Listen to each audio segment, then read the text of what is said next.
GPT-5 came out. What's your initial reaction to that? Large language models are hitting a ceiling, and this ceiling is not data related, it's not compute related, it's something more fundamental. A lot of people in the community, they're underwhelmed. Where I see there's a massive issue at the moment is there's no definition between the application of AI and where the data set lives. It's all co-mingled. In a world where authenticity is very important, blockchain can be a potential solution.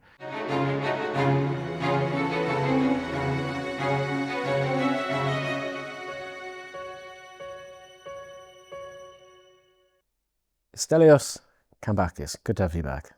Yeah, I'm very happy to be here again. Excellent. So let's start off with the most recent event. So GPT-5 came out. What's your initial reaction to that? So I think it's useful. In certain things like coding is an improvement, especially the premium version. However, I think a lot of people in the community, they're underwhelmed.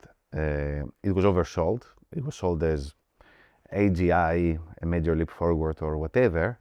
And in terms of many basic tasks, like text-related tasks, while it does feel more human, it does make mistakes. And this has probably solidified the opinion, and I'm of the same opinion, that large language models are hitting a ceiling, and this ceiling is not data related, it's not compute related, it's something more fundamental, as in it's probably not the right technology to create real artificial intelligence, at least in the way that most people would understand it, like some form of AI that can think like a human and reason like a human.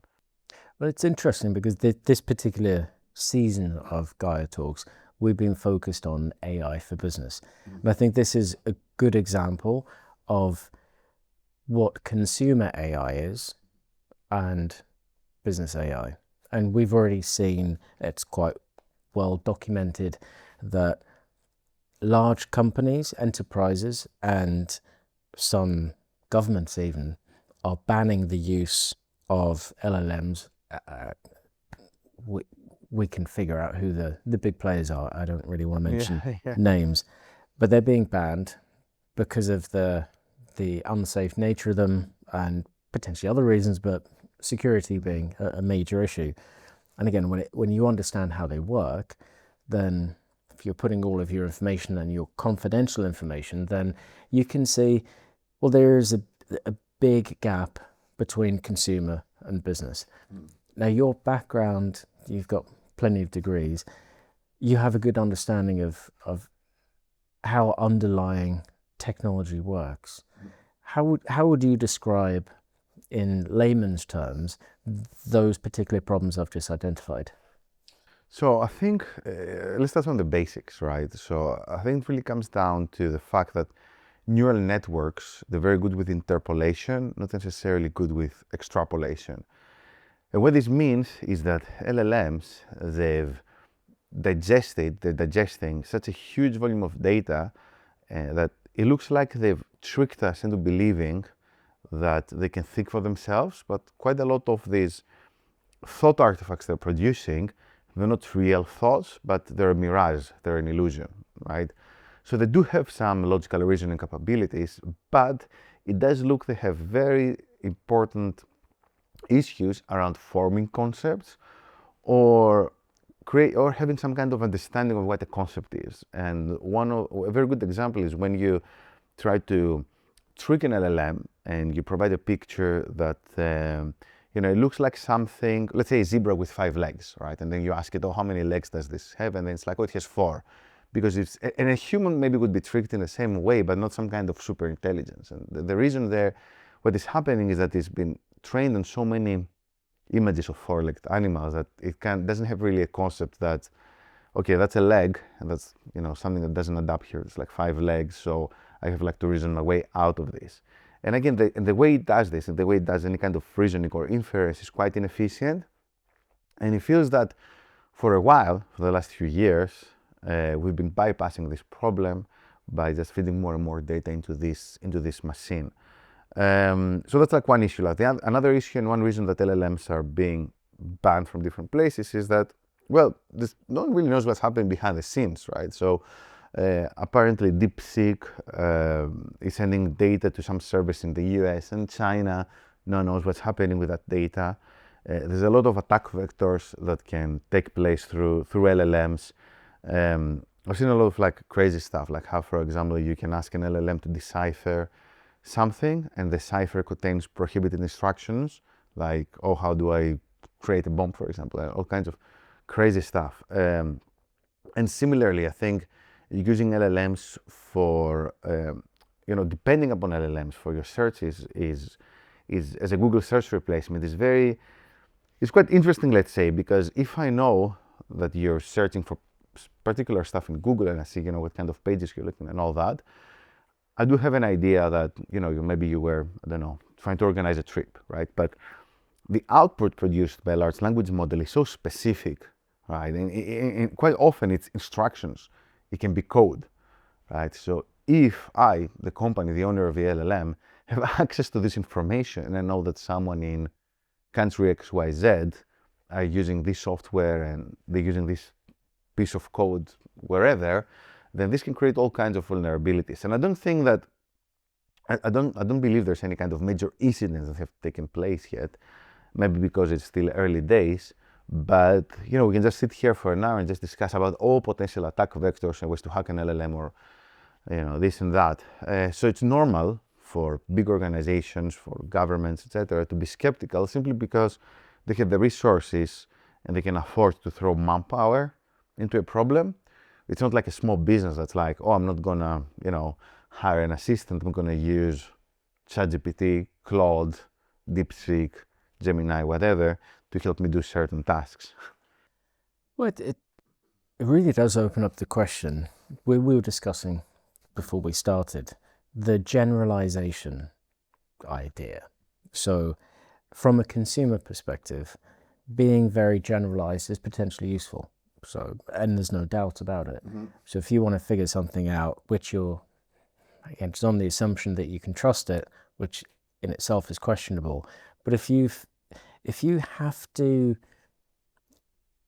achieve scale by learning everything, mm-hmm. if you apply that specifically into business, well, the nature of a business is what industry you're in, mm-hmm. you know what your own confidential data is, and your aim, and if we talk about the largest companies in the world, their aim tends to be short-term thinking mm-hmm. around achieving quarterly results. So in the context of that, and we can agree or disagree whether that's a good or bad thing, but we're just saying, well, that's the metric on publicly traded companies predominantly operating. Mm-hmm. Now, on that basis, they're looking to get the edge over the competition.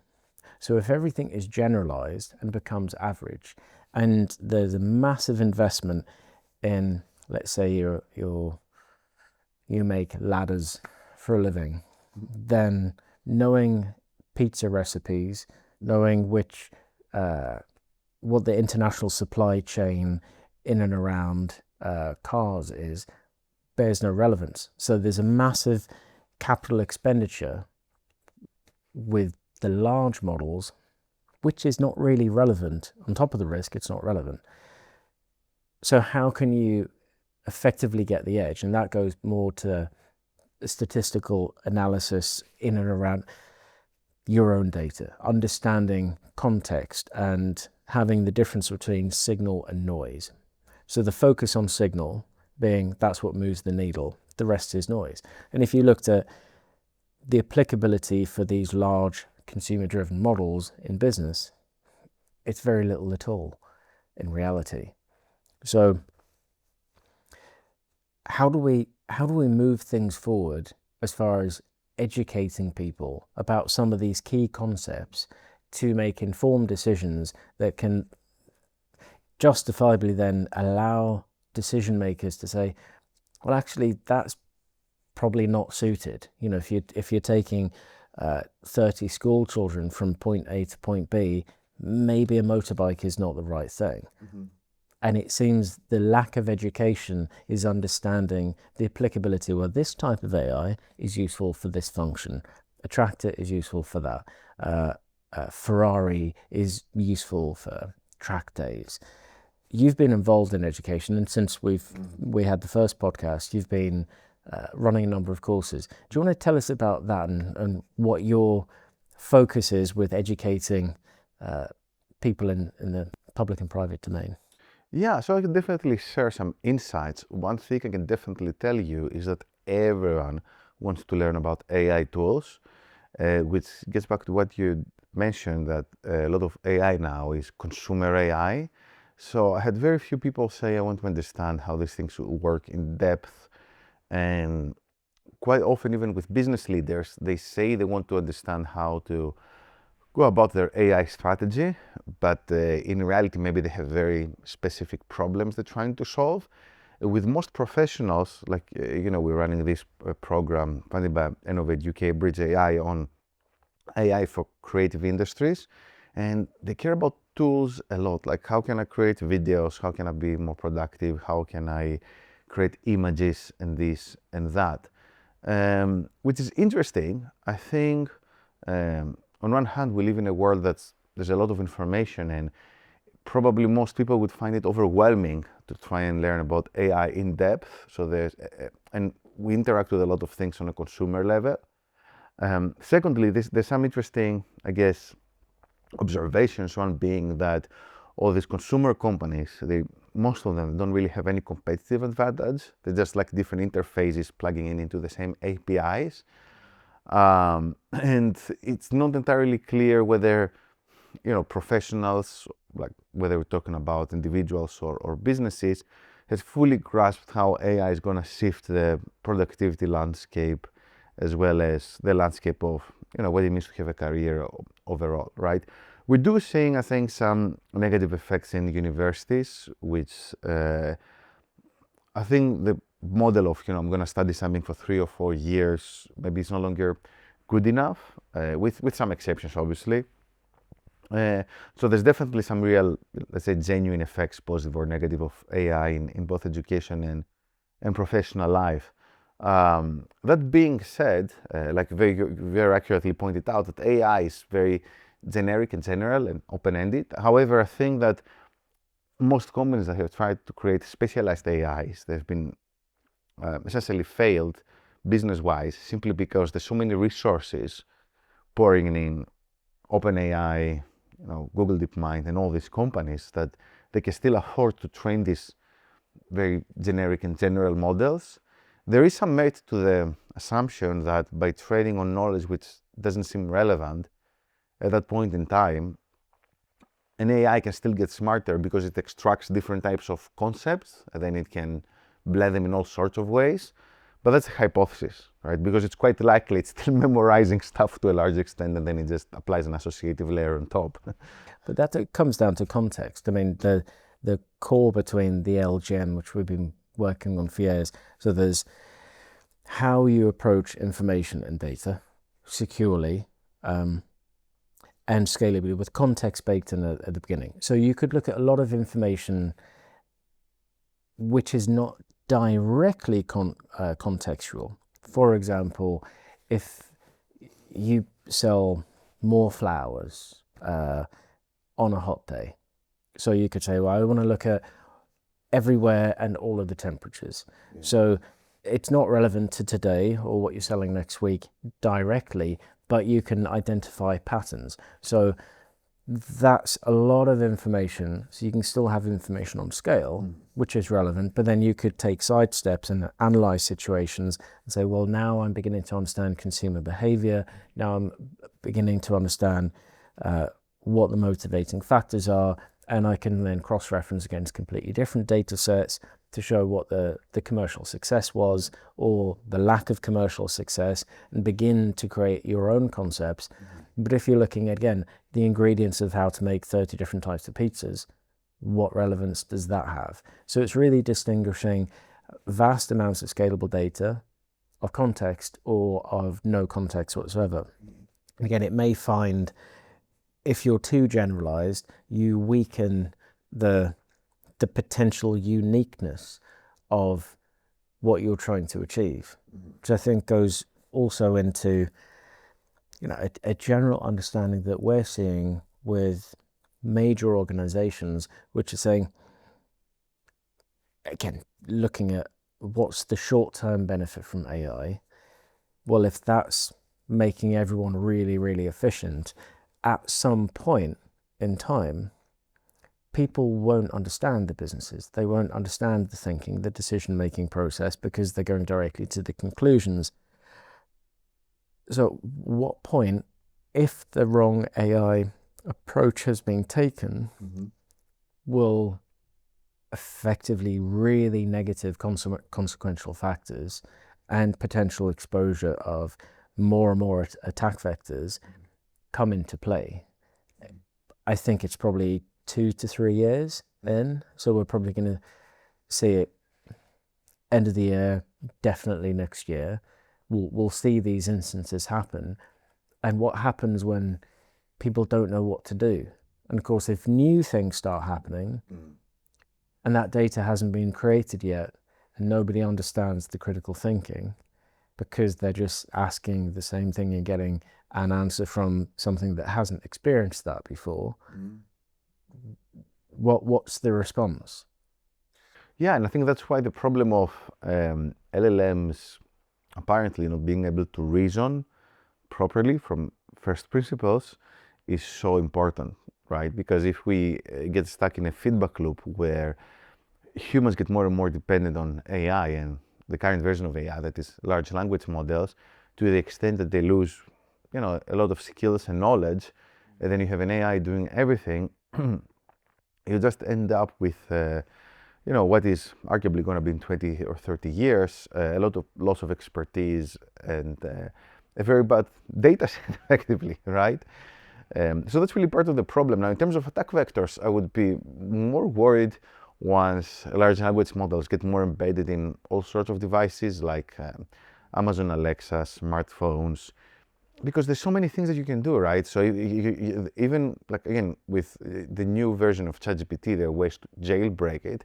Imagine when you start using AI agents to control your phone or control devices in your home, and someone can inject some kind of order into the agent saying, hey, you have to do X, Y, Z at that time, at that date, whether it's opening up the gate or read through someone's emails and just send an email to me with other communication without them knowing it, all kinds of stuff. And obviously, you're going to say, and we'll say, yeah, there's certain attack vectors. You're going to train the agent to avoid doing any of these things. Well, how certain can you be that this is, nothing bad can happen? It's very difficult because it's a very general purpose technology, and what history has demonstrated is that humans like convenience, and what this means is that agents will be, although I'm not going to say they're going to be everywhere because they're not there yet, they just don't work that well, but if they do, then we're going to buy them on our phones, again, smart devices, cars, all kinds of stuff. Yeah, and this raises a lot of concerns. Well, I see there's a fundamental problem to where the data lives, right? So the way that we look at it, data should live in a place which is infrastructurally scalable but highly secure, and AI can be performed within that layer but within constraints, and then the agentic elements can become highly specific and trained, but they deal with what is a protected data set. So in whether it's business or whether it's personal, there should be that security and that safety within the knowledge retention, the data environment. Where I see there's a massive issue at the moment is there's no definition between the application of AI and where the data set lives. It's all co-mingled. And we know in the financial industry, co-mingling is deemed naughty and illegal. If you look at any particular circumstance and you put lots of ingredients for starter, main and pudding, and you put it all together, you're going to end up with a mess. If you teach all manner of different topics and you conflate them all in one, then you weaken everything. You end up with everything muddy. And purely from a security perspective, if we took all of your HR records and we took all of your sales figures and all of your marketing data and we put it all into one big ball, and we applied AI within that, but then expanded the ball out and said, well, actually, your competitors' data is in there too, and lots of other people's data is in there too.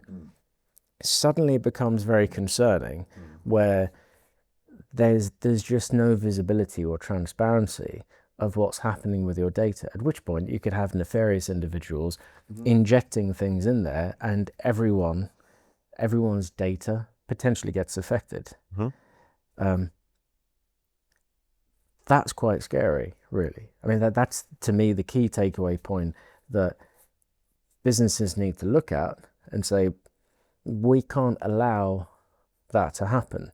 There has to be a different way of thinking on how we deal with data and the application of AI capability, and why. What are you trying to achieve? And that's consumer model. It's very different. But even still, I'm seeing a driver for example, zero knowledge.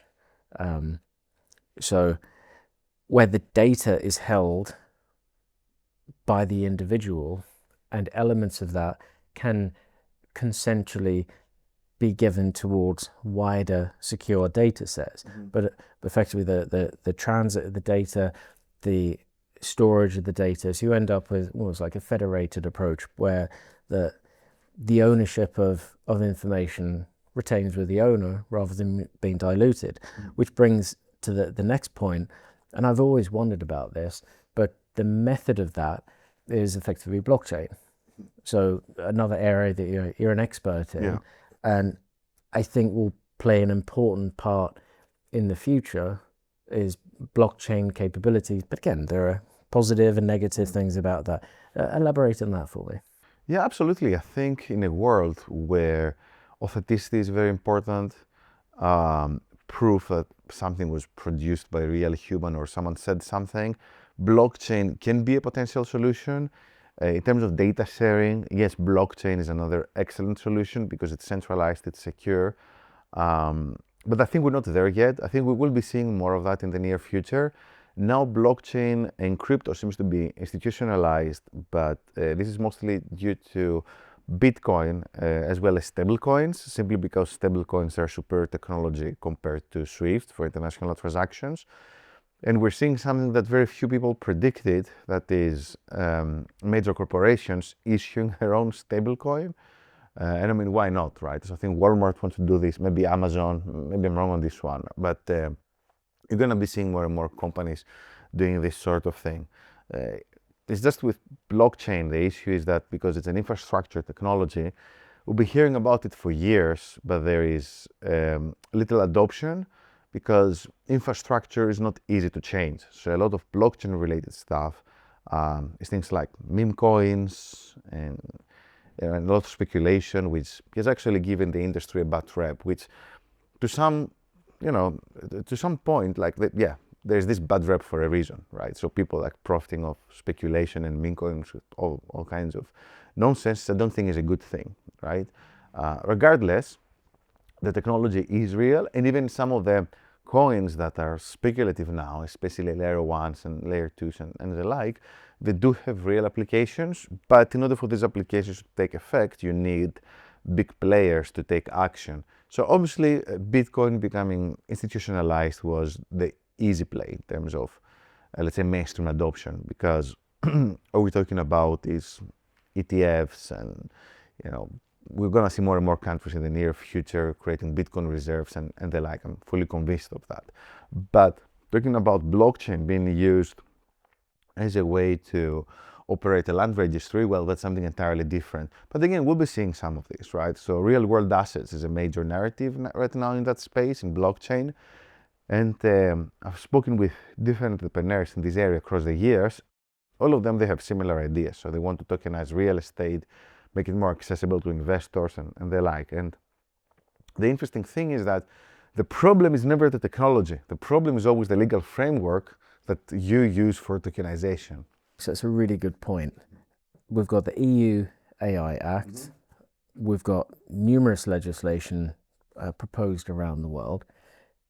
But we're talking about the majority of the narrative coming from a handful of players. The amount of times I now hear, well, this is how it works. You train a model, you do that, and then this is how it works. No, that's how part of it works. That's how the common consumer thinks.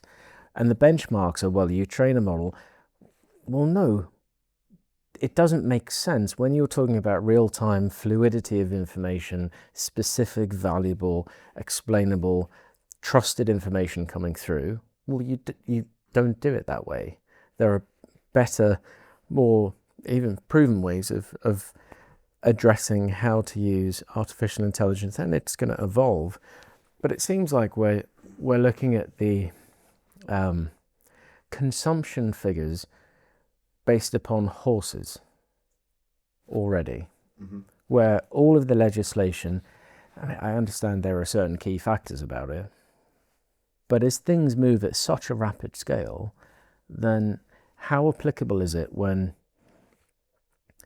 people are led to believe things work a certain way? It's almost like we're being conditioned to accept one particular outcome, and it doesn't work that way. I mean, how do you see the issues with the legislative factors based upon narratives which are out there which aren't necessarily reflective of the truth? So in terms of legislation, I think it's a good thing that we're having conversation around legislation. That being said, I think that the EU is most likely going to overregulate. And there are certain things that, I mean, I've been through some of those regulations, like the EU AI Act. There's a similar one by the National Institute of Standards in the US. And I'm like, there's so many things that we don't know about AI systems. So they're going to have auditors. And we actually organized a webinar recently about that very topic. And there were a lot of people attending because they really wanted to understand what impact the EU AI Act is going to have on them and their businesses and the workplace. And you're going to have auditors to audit whether the AI is fulfilling certain objectives. It's not a security risk and it's not biased and this and that. But the thing is, there's so many gaps in this process. I'm like, because it's not just the auditor, it's not just the LLM, it's not just the regulator auditing the auditors or whatever, that it kind of feels like it's an exercise that's going to create a whole new industry, like the data protection regulation, but it might give the illusion of safety. It will also raise awareness of certain things that can go wrong. But I'm not entirely sure as to whether it's going to achieve its objective, right? And the thing is that I think this is like the nature of regulation, right? So like you mentioned finance, so you always see that big players, they can always get around regulation, but this time is something different because the engine itself is so complex that how easy is it for someone to say, yes, I've been through this items list and I believe that, yes, this AI system, it's A, B, C, whatever. But, okay, that's one part. But can this person be 100% certain that there are not other attack vectors? Or even worse, maybe there's attack vectors not related to, the audit process or the LLM itself, but something more sinister, right? Which goes back to how data is being shared from, DeepSeek, OpenAI, and whatnot, and vice versa. Right? So what if, for example, a malicious agent that has infinite resources, like a country, corrupts LLMs by generating a lot of different pieces of information that promote a certain narrative, and then the LLMs, they get trained on it. And then this gets propagated downstream. There's a lot of things that can happen. So yes, I have very mixed feelings about this type of regulation. I understand we need to have something in place. It might kill innovation to some extent. Because the interesting point is, as you put that forward, and it was discussed on the recent chat GPT-5 launch, that this one is really great at code. Yeah. Now, if the concerns that this particular type of technology is fantastic at code and can absorb massive amounts of information, could potentially get things wrong, but let's say it's getting better at code, well, whose code is that? So if lots of organizations are then, vibe coding, effectively outsourcing the ownership of code by getting it written from a centralized place, then your systems are potentially not yours and exposed. And the first thing it's really going to figure out is write code which gets around the regulations. Yeah. So it would be legal, it would pass the tests or appear to pass the tests. But as we've seen with a lot of LLM outputs, it becomes like arguably elements of more recent history's education. People are being taught to pass a test, but the relationship between the ability and the ability to pass a test are two different things. Correct. And that's really quite a huge concern. I mean, it opens up the can of worms to, well, how do you protect against that? Yeah, that's the thing, that LLMs, you really hit the nail on the head there. They can't reason in the kind of way that we think they reason, and there's a lot of evidence to point that out, right? So there was this paper recently published talking about how even this chain of thought is some kind of illusion, and that's very worrying, right? It's very worrying because it is as if, LLMs, they can pass certain tests, but they fail some very basic reasoning tests. And if you start outsourcing the creation of massive code bases to LLMs, who knows what's going to happen, right? And now the current solution is more chain of thought, is more reasoning, is more self-reflection, is asking the LLM, oh, did you fix this, did you fix that? This works to some extent. There does need to be some human oversight, and I'm not sure if the regulations, the way they're phrased now, they cover this, but expect that organizations, look, I think the point is that organizations, they should take some ownership of the mistakes they make, right? So I think regulation should be there to protect society at large. Now, if an organization is facing certain vulnerabilities in its code base and it fails, then that's not necessarily a bad thing, as long as dealing with some kind of systemic failure. That's the thing. But whose fault is it then? I mean, this is where we're kind of really getting into the weeds. So if you use AI, specifically one of the LLM models, to create a load of code for a company, the company is aware you've effectively prompt-driven code to create a system for the company, which has caused damage and harm and loss to the company, its shareholders, its investors, and to its customers. And they look at you, well, you used the system, who's to blame? And who's ensuring that? I mean, we had our new partners from AccuRisk, Lee Howell, on the last podcast, and we were exploring the insurance side. And even if you look at healthcare, and we could look at any particular industry. So if you adopt AI that is not trust and truth driven, that is not explainable, and something goes wrong, does the professional then say, well, it's the AI's fault? Well, what hospital would insure a surgeon to do something if he's blaming the AI? So really, you're insuring against the AI, not the surgeon. But ultimately, does the surgeon take responsibility? In banking, it wasn't my decision, it was the AI's decision. So can you even operate if you legally have a requirement to be insured against the risk, but you're outsourcing the risk against something you cannot demonstrably understand, justify, or explain? I mean, on the other side, and going back to we had this discussion before we started, what could a nefarious use of something which is a little too transparent be, or have too much access to data? And you were talking about potential other uses. Was it? Oh, CBDCs, you mean? Yes, yes. Okay, yeah.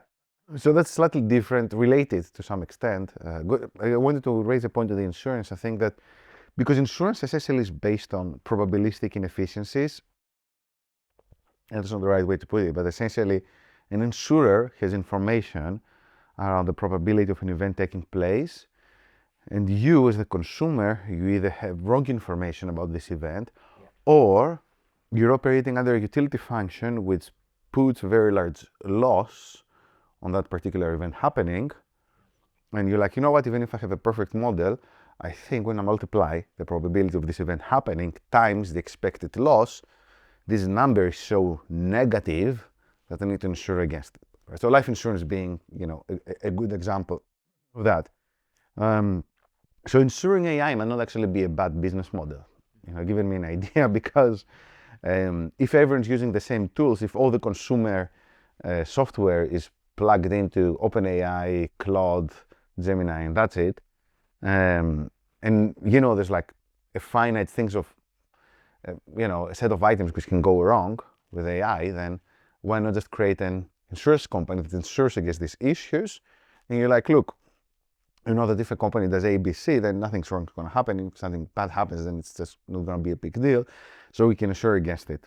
Now, going back to CBDCs and blockchain, so as we discussed earlier, blockchain is an amazing solution for sharing data in a decentralized manner and knowing whether data is truthful. Obviously, it's inefficient in terms of storage because there's a lot of redundancy. That's part of the system. That being said, CBDCs exploit this property in order to create a system that's fully trackable and owned by centralized authority, which I'm not sure is that good of an idea.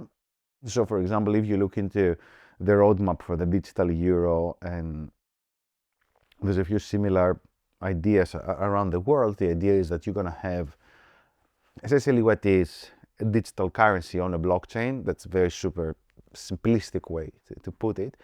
And the issue with that is that it can track everything, and it opens up a doorway to creating programmable money. And on paper, some of these ideas might look really cool, right? So we're in a recession. We're going to stimulate consumption by incentivizing everyone to spend their money within a short time window. And if you don't spend your money, then you lose it. But then once you think about it a bit deeper, then you realize that you can very easily create a social credit scoring system. A government, for whatever reason, it can just lock up your money or just burn it, let's say. And it starts getting a bit scary because the technology is there to do this kind of thing. So you're like, who benefits for this? So in the Genius Act, it didn't pass the bill. They couldn't pass the bill the first time. One reason being that some of the, I think it's the senators that vote on I'm not fully, don't know the ins and outs of US legislative system, but there were some objections around CBDCs. And then the second time when they voted again, the bill passed, it explicitly mentioned that yes, the US cannot create a CBDC and so on and so forth. And I think that's actually a very positive development. I don't really like the idea of CBDCs. I do think that we do need digital currencies which are decentralized. Obviously, the government and central banks can play a role in this, but I mean, look at central banks and all the kind of issues they're causing, and the lack of transparency. And I'm sure that most citizens don't properly understand how they operate. And there's a lot of questions, around the democratic process and who has the power to decide what once this technology is out there. Well, I mean, you've just described some of the common problems from an education perspective. What happens when in any walk of life, personal or professional, we don't really understand what's happening around us? That can lead to the lack of decisions or decisions made where there's a lack of understanding of the potential consequence. Transparency in the context of that, and if you look at them as foundational basis, education and then understanding and then the idea of trust and truth and the transparency then the explainability. At any one point, if we don't address decent education, I mean, this is why we do this podcast, to offer different perspectives and views to people that are interested in asking questions and figuring some things out in the context of their own business and life. If we don't have the ability to communicate it, to really think through what does it mean, and also what are you trying to achieve? When you do ask the question, what we need is as much GPU power as possible to ask as many questions as possible. That's not really relevant to most people's lives or businesses. And it's how compatible is what you're trying to achieve with the narrative. And then just other things, like, as you say, blockchain, what could it mean? What's the context? When you add all that up, it's a fascinating time, huge opportunity and huge risk, but the two go hand in hand. Yeah, and I guess it's huge volatility as well, which is unavoidable. Going back to what we discussed a bit earlier around education and AI tools and what the average professional should learn. Well, it's a bit of a platitude, but everyone needs to know, have some AI skills. And that being said, things are moving so fast that even the skills that someone's developed now in AI might not be relevant in a few years. It's very difficult to predict where this is going to go. And we keep hearing about some of the same things again and again, that we need more manual workers, people who can do things with their hands. It might be true. Like the thing is, we honestly don't know. Everything's moving so fast, and there's some kind of flywheel effect, because AI, so much investment now going into these technologies, and this speeds up the research cycle. So unless money dries up, which it might, I don't know, it might, because we've hit the ceiling in LLMs, and there might be some kind of disillusionment, or it might not, even though the stakes are so high that I don't see this happening anytime soon. We're going to be seeing disruption taking place faster and faster.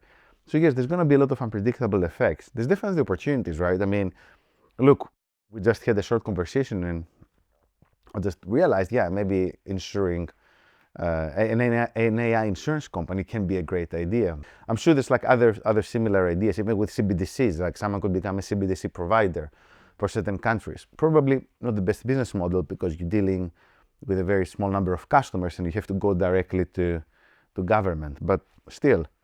Well, now more than ever, it's probably the time to think like the old Apple ad with Steve Jobs saying, think differently. Yeah. Because again, it's the opposite to the generalized thought, and the generalized thought will lead to crowd mentality and average. Yeah. So any idea which is asking the right questions could lead to an outcome which could be extremely successful.